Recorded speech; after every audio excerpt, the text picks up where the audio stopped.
Igreja Presbiteriana Unida de São Paulo. Há mais de 100 anos, fazendo a diferença na cidade de São Paulo e levando o amor e a palavra de Deus para as pessoas com o objetivo de transformar vidas. É uma igreja onde, essencialmente, a palavra de Deus é pregada e busca-se a prática da mesma. Venha para a Unida. Um espaço para fazer amigos, adquirir valores, formar famílias. Eu gosto porque praticamente todo dia da semana tem alguma atividade diferente para você fazer. Então dá para você vir aqui todos os dias da semana e ainda mais nos domingos que tem os cultos. Venha para a Unida. Com uma visão direcionada pela Palavra de Deus, a Unida investe em vários ministérios para homens, mulheres, casais, atividades específicas para crianças, adolescentes e jovens. Fazer discípulos é a nossa missão. Além dela ser uma igreja linda, ela é uma igreja acolhedora, uma igreja que sempre está de portas abertas para todos.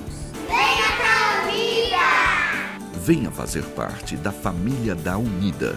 Certamente, aqui você será muito abençoado. Queridos amigos, é com grande alegria que nós convidamos vocês para que estejam conosco aqui na Igreja Presbiteriana Unida de São Paulo. Uma igreja bíblica, unida e relevante, que prega o Evangelho de Cristo e onde você terá um encontro vivo e pessoal com o Senhor. Vem para a Unida, certamente você será muito abençoado.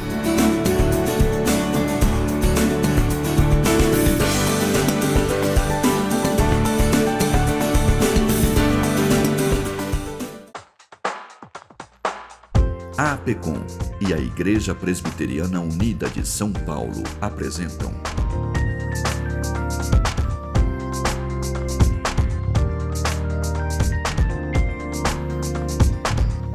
Cada Dia São Paulo.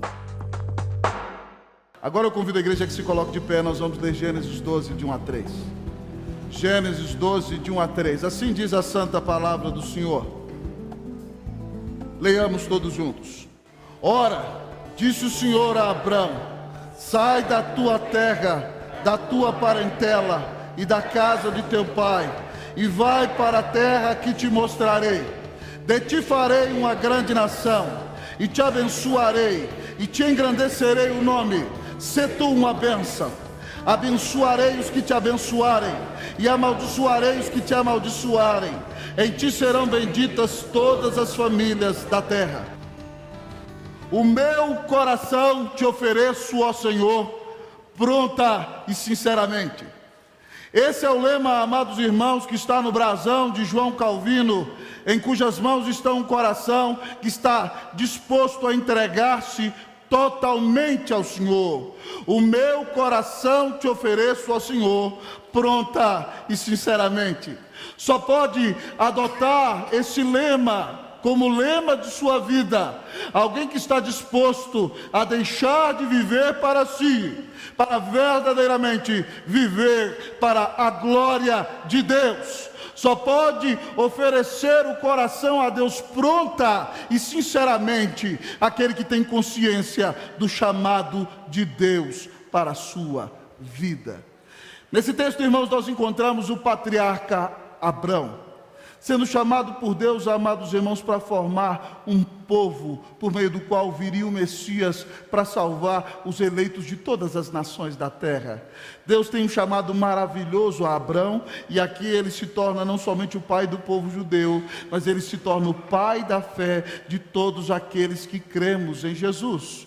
E como eu fui convidado então para compartilhar essa devocional com os queridos, eu queria meditar olhando para a vida de Abrão, que deixou tudo para seguir o chamado de Deus, que nós aprendêssemos então sobre o chamado de Deus. E a primeira verdade que o texto diz a nós é o seguinte: que o chamado de Deus é um chamado à renúncia. O chamado de Deus é um chamado à renúncia. O Senhor disse a Abrão: sai da tua terra, da tua parentela e da casa de teu pai. Abrão é um homem rico, queridos irmãos e irmãs. Ele já é um homem que tem 75 anos de idade. Ele é filho de Arã, ele vivia em Ur dos Caldeus, e Deus então o chamou junto com seu pai para vir para a Síria, amados amigos e irmãos, para seguir ao Senhor. E quando seu pai morre, então ele segue o chamado de Deus. Abraão é um homem muito rico, dentro de um tempo ele já terá 300 homens servos que moram em sua casa.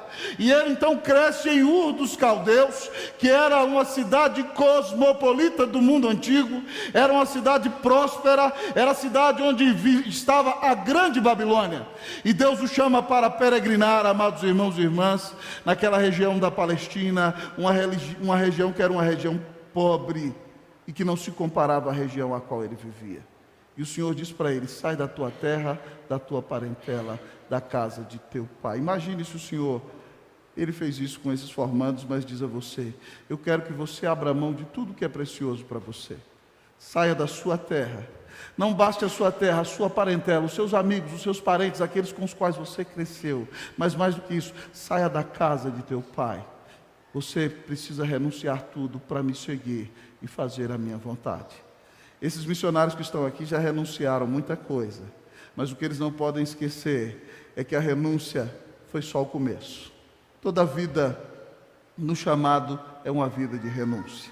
Se nós queremos de fato ser uma grande bênção nas mãos de Deus, nós precisamos renunciar todos os dias da nossa vida, para que vivamos para a glória do Senhor e não para a nossa própria glória. Eu me lembro da frase do grande mártir da Igreja do Senhor Jesus, Jim Elliot, que dizia: não é tolo aquele que abre mão daquilo que não pode reter, para poder ganhar aquilo que não vai poder perder. Queridos missionários, vocês não fazem missões para vocês. Vocês não fazem missões para deixar o nome de vocês escrito na história. Vocês fazem missões para glorificar a Deus e exaltar o Cordeiro que deu sua vida na cruz por nós, para chamar para o Cordeiro aqueles pelos quais Ele morreu. Que vocês tenham a consciência que o nome de Cristo tem que crescer. E que a cada dia vocês renunciem a si mesmos para viver para a glória e honra do nome de Jesus. Um personagem da história da igreja que eu admiro muito é o grande avivalista George Whitefield.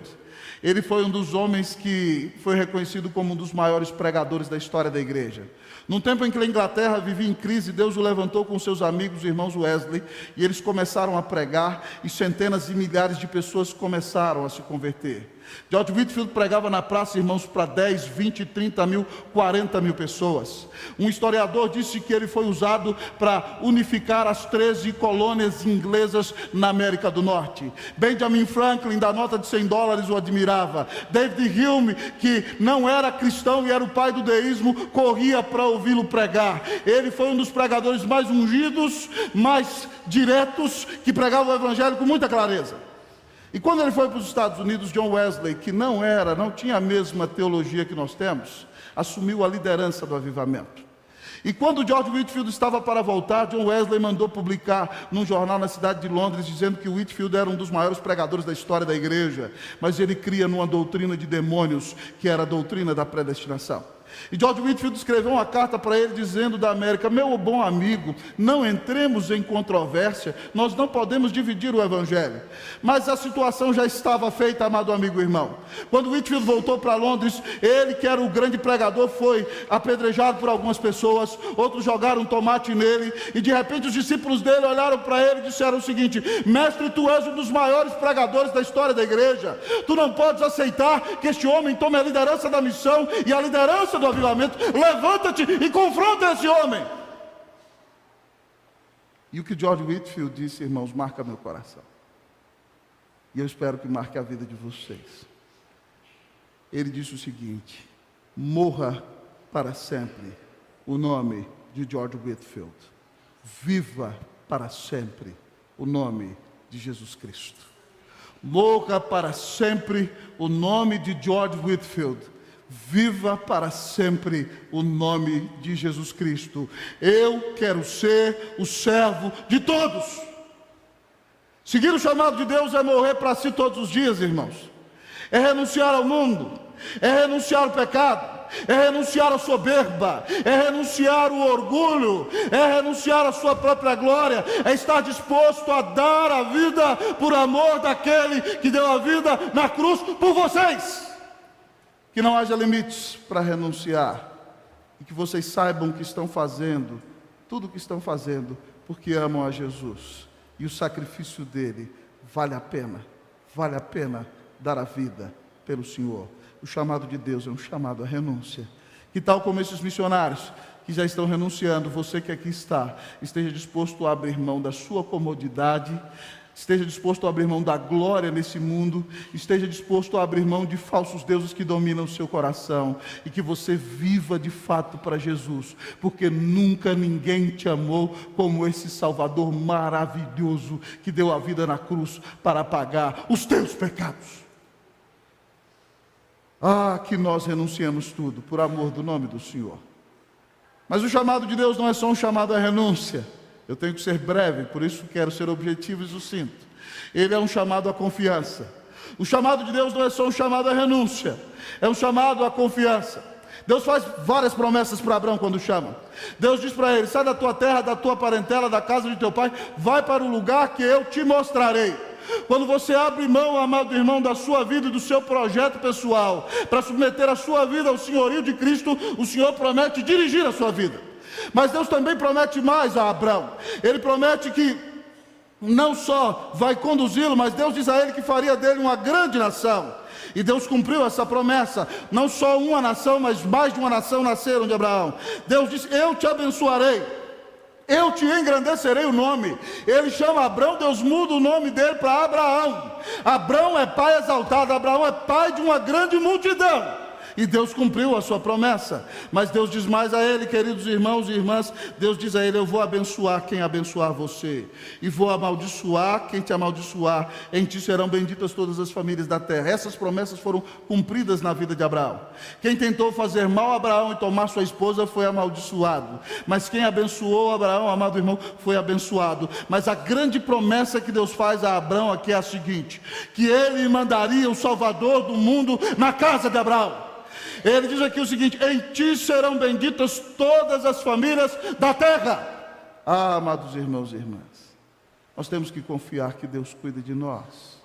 Paulo diz em Romanos 8,32: aquele que não poupou o seu próprio filho, antes por todos nós o entregou, não nos dará graciosamente com ele todas as coisas? Se Deus já deu Jesus por você, ouça bem, missionário, haverá momentos difíceis, haverá momentos de crise, haverá dia em que parece que ninguém te escuta, mas Deus continua cuidando de você. Ele tem promessas maravilhosas para você. Ele já prometeu que se você cresce, te salvaria e te salvou. Mas Ele diz que estará com você todos os dias até a consumação dos séculos. Ele diz que todas as coisas, exatamente todas, cooperarão para o seu bem, porque você ama a Deus. Ele diz que tudo que acontecer com você vai ser o melhor, porque a vontade de Deus para a sua vida é boa, perfeita e agradável. Ele diz que vai te sustentar. Davi diz: fui jovem, agora sou velho, nunca vi o justo desamparado, nem sua descendência mendigar o pão. Lá em Lucas 18, querido, o Senhor Jesus diz que todo aquele que deixar pai, mãe, filho, filha, irmão, irmã, por causa do Senhor Jesus, vai receber muito mais família nessa terra, e ainda vai receber bênçãos no porvir, na glória. Tudo que o Senhor promete para vocês, Ele vai cumprir, mas vocês precisam confiar no Senhor. Ninguém faz missão sem confiar no Senhor. A missão é de Deus. Vocês aprenderam que ela é a Missio Dei. Então vocês têm que entender que Deus é quem sustenta vocês na missão. Deus pode usar o pastor, Deus pode usar a igreja, Deus pode usar o irmão, mas em última instância quem sustenta vocês é o Senhor. E Ele diz a vocês: nunca te deixarei, jamais te abandonarei. Ele vai cuidar de vocês até o fim. Ele vos carregará no colo, nunca vos deixará, jamais vos abandonará.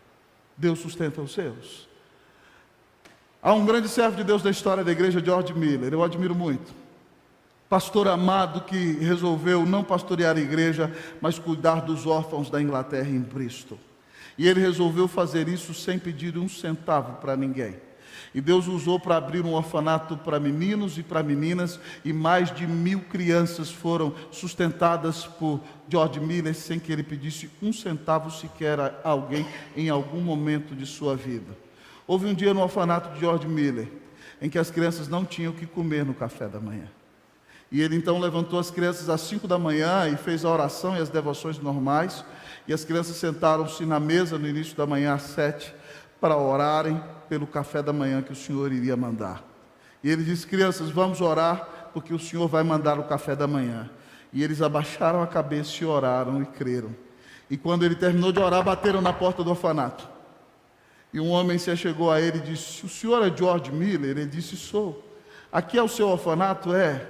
Eu queria pedir desculpa ao senhor, mas eu sou um entregador de pães e de leite de uma padaria importante da Inglaterra, e quando eu estava por aqui, o meu caminhão quebrou, o motor fundiu, e se eu não der esse pão e esse leite para alguém, esse pão e esse leite vão perder. O senhor aceitaria o pão e o leite? E ele diz: crianças, vamos agradecer, porque o café da manhã já chegou. Louvado seja o Senhor, irmãos. Deus cuida de nós. Há dias em que Deus provará a fé de vocês. Há dias no campo em que as coisas não são fáceis. Eu mesmo já fui pastor missionário no Chile. O reverendo Sérgio Paulo nos visitou quando lá estávamos. E um dia, pastoreando uma igreja rica de Las Condes, com 4 pastores auxiliares, Deus deu um despertar no nosso ministério enquanto nós ali estávamos, pela graça dele, mas houve um problema financeiro. E houve um problema financeiro e nós pagávamos todo mundo. E o pastor então, que recebia no dia 20, depois foi para o dia 25, depois no outro mês no dia 10, no dia 15, houve um dia que não recebeu. E teve um dia que não recebeu, irmãos, que lá naquele apartamento eu falei: Senhor, não tirei Cleuzinha de casa para ela passar fome, Senhor. Mas eu gostei dessa conversa de George Miller, de que eu não ia pedir dinheiro para ninguém. E quando eu saí do seminário, eu fiz esse compromisso com Deus. Eu não vou pedir dinheiro para ninguém nunca. Então, Senhor, eu estou triste, porque não tenho o que comer aqui hoje. Mas tudo bem, está nas tuas mãos, agora é com o Senhor. E quando nós lá estávamos, queridos, de repente me liga um jovem da igreja, o Christopher, me dizendo: pastor, eu estou passando aí para tomar café da manhã com o senhor. E ele era noivo de uma moça que era filha de um coronel chileno, que era minha ovelha, Coronel Valentim Segura. E ele tinha passado num concurso e tinha ido para a ONU em Nova York. E aí então o Christopher tinha ido visitar a noiva um mês antes. E um mês antes o sogro dele tinha mandado um cartão postal para mim. Quem é jovem não sabe nem o que é cartão postal, né? Mas tinha mandado um cartão postal para mim, presbítero Azul, lá de Nova York. E isso passou um mês e o Christopher não entregou. Aí ele ligou para mim assim, falou: reverendo, eu vou ir tomar o café da manhã. Eu falei: ô Cleusa, logo hoje que o pão está acabando, o leite está acabando tudo. Mas eu falei: vem menino, né? E ele passou lá em casa. E nós tomamos o café. E quando ele saiu lá de casa, irmãos, ele me deu o cartão. E eu sou um pecador miserável. Eu virei para minha mulher e falei assim, chateado, né? Pelo menos um cartão a gente recebe. Ô Jesus, obrigado porque o Senhor me perdoa, né? Quando eu abri o cartão, irmãos, caíram $100 assim, pá, em cima da mesa. E eu caí de joelhos chorando, falei: mulher, vem cá. Quem cuida da gente é o Senhor. Quem nos sustenta é Deus. Cada um desses missionários aqui tem milhares de histórias sobre isso. Deus vai cuidar de vocês. Ele vai carregar vocês no colo.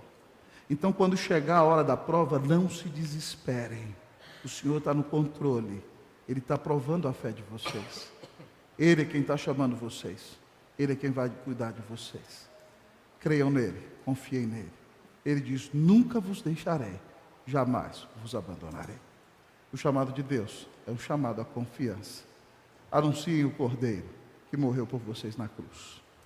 Mas em último lugar, nessa noite, ao olhar para esse texto da palavra, nós aprendemos que o chamado de Deus, além de ser um chamado à renúncia e um chamado à confiança, é um chamado à missão. O chamado de Deus é um chamado à missão. Deus dá um mandato a Abraão no versículo 2. Sê tu uma bênção.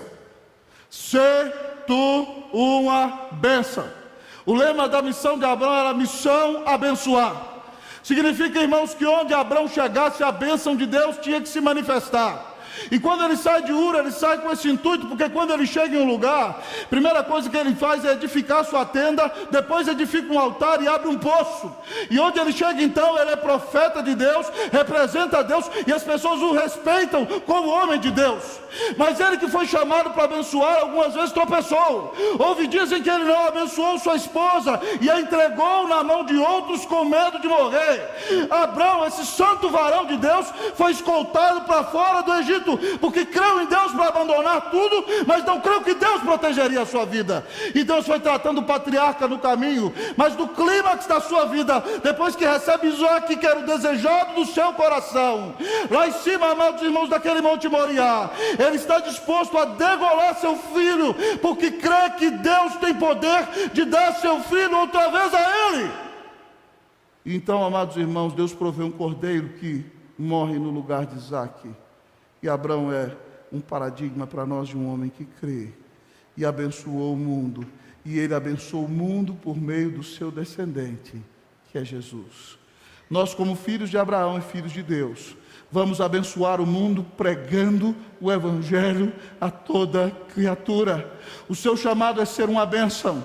E para ser uma bênção você tem que fazer discípulos de todas as nações. O seu chamado é ser uma bênção. E para ser uma bênção você tem que ouvir Jesus dizer: mas recebereis poder ao descer sobre vós o Espírito Santo, e sereis minhas testemunhas em Jerusalém, em toda a Judeia, em Samaria e até os confins da terra. Nós somos evangelistas, nós somos discipuladores, nós somos testemunhas de Jesus, e temos que ser bênção aqui, ali e além. Amados irmãos e irmãs, nós temos que pregar o Evangelho.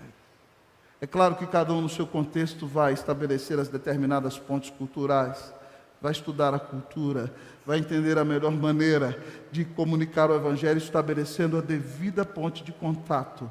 Mas nunca se esqueça que o Senhor está te mandando para onde está te mandando, para que você fale de Jesus, para que você pregue o Evangelho, para que você apresente o Salvador. Algum tempo atrás eu li um livro, irmãos, que contava a história de um missionário na Libéria.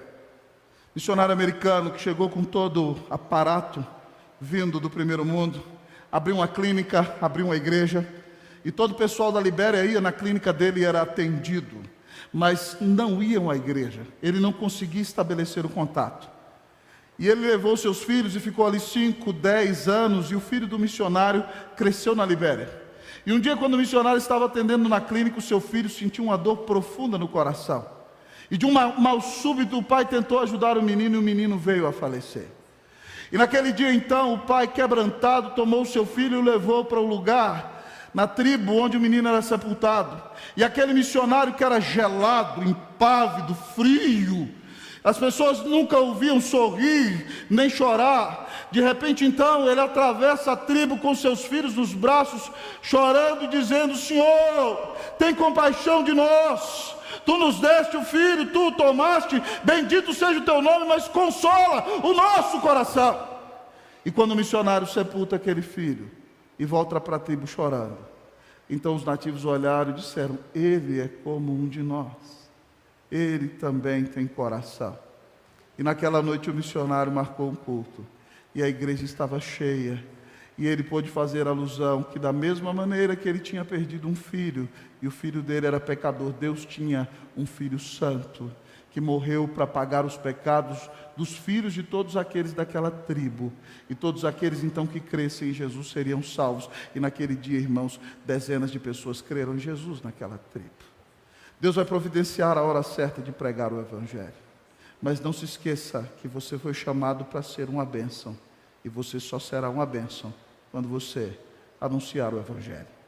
O chamado de Deus, como vimos, é um chamado à renúncia, é um chamado à confiança, é um chamado a abençoar, é um chamado à missão. Irmãos, nós só podemos cumprir esse chamado quando nós olhamos para o maior dos missionários. A Bíblia diz que Deus amou ao mundo de tal maneira que deu seu Filho unigênito, para que todo aquele que nele crê não pereça, mas tenha vida eterna. Ele renunciou à glória. Ele renunciou a tudo que tinha na glória, para se humilhar e se fazer um de nós, vestiu-se de nossa pele, caminhou em nossas estradas poeirentas, comeu nossa comida, falou nossos idiomas, nos tolerou como pecadores ao seu lado. Ele renunciou, sim, ele renunciou. Ele se confiou aos cuidados do Pai. Ele não usou para si as prerrogativas de segunda pessoa da Trindade, mas quando esteve no mundo foi totalmente dependente do Espírito Santo, confiando no cuidado de Deus. E ele, querido amigo e irmão, para salvar todos os eleitos de todos os rincões da terra, no auge de sua vida adulta, foi cravado na cruz, no Monte da Caveira, e gritava ali: Eli, Eli, lama sabachthani, Deus meu, por que me desamparaste? Foi desamparado Jesus naquela cruz, para que os escolhidos de Deus de todas as nações da terra pudessem receber de graça a salvação pela fé do Senhor Jesus. Quando ele disse: está consumado, o véu do santuário se rasgou e a presença de Deus foi democratizada para gente de toda raça, de toda tribo, de cada língua, de cada nação. E é por isso que vocês podem ir chamar para o Cordeiro aquele pelos quais ele morreu. Olhem para Jesus. Ele é vosso Salvador. Ele é vosso Senhor, Ele sempre estará convosco. Que Deus vos abençoe no cumprimento da missão, hoje e para sempre. Amém. Cada dia São Paulo, uma realização da APECOM e da Igreja Presbiteriana Unida de São Paulo.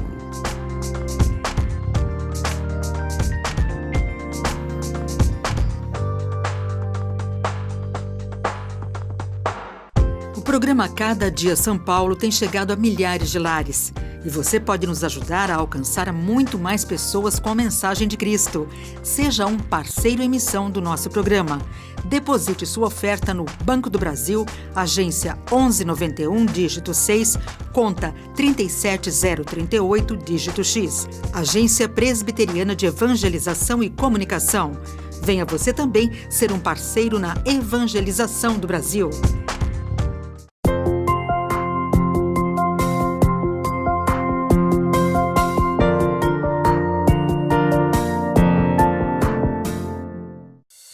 A Igreja Presbiteriana do Brasil é fruto de uma ação missionária da Igreja Norte-Americana que enviou o jovem pastor Ashbel Green Simonton ao nosso país em 1859, com o profundo desejo no coração de apresentar o Evangelho da graça de Jesus aos brasileiros. Ao longo desses 160 anos de história, o ideal missionário tem se tornado realidade.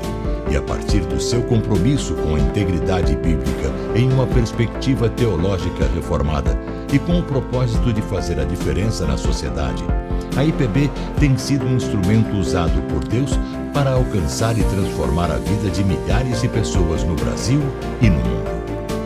A Igreja Presbiteriana em cada cidade, com suas escolas, hospitais, projetos sociais e missionários, cumpre a sua missão visando a glória de Deus.